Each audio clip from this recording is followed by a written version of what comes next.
আমার ছোট ভাই। ছোট ভাই। জি। উনি কি করতো? উনি ঢাকা ট্যানারিতে কাজ করে। সোহেল হলো বাতিজা, আমার ওই যেই ভাই নিখোঁজ ওর ছেলে। গতকালই ওরা রওনা করছে। ওরা লঞ্চে নৌকা দিয়ে পিছন দিয়ে উঠার সময় আরেকটা লঞ্চ আইয়া পিছন দিয়ে ধাক্কা দিছে। পবিত্র রমজানে এভাবেই আপন হয়ে উঠুক সবাই ইসপির আপন করা স্বাদে। ইসপি আপন করা স্বাদ। এটাই আমরা শুনছি। ঢাকায় কত বছর যাবত থাকছেন? ঢাকায় তো আমার ভাই ছোট ভাই দীর্ঘ প্রায় 20 বছর 15-20 বছর ধরে। বর্তমানে যে অবস্থা এটা আমার বাসায় বলা সম্ভব না। ওর পরিবারের একমাত্র উপার্জনকারী এই সোহেল আর সোহেলের আব্বু, এবং নিম্নমানের কাজ করে ওর আব্বু আম্মু। সোহেল একবারেই যা বলার কিছুই নেই। আর ওর তিনটা বোন আছে ছোট ছোট।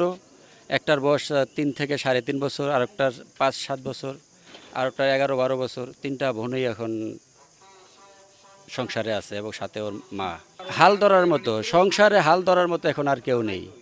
এখন সংসারের অবস্থা, আমি আপনাদের মাধ্যমে মাননীয় মন্ত্রী মহোদয়ের কাছে একটু আমার আকুল আবেদন, যাতে এই পরিবারের প্রতি একটু দৃষ্টি দেয় এবং পরিবারের প্রতি একটু নজর রাখে, যাতে এই ছোটো ছোটো বাচ্চাগুলা একটু দুমুঠো ডাল ভাত খেয়ে যেতে পারে। এটাই আমার আপনাদের মাধ্যমে মন্ত্রী মহোদয়ের কাছে আমার আকুল আবেদন।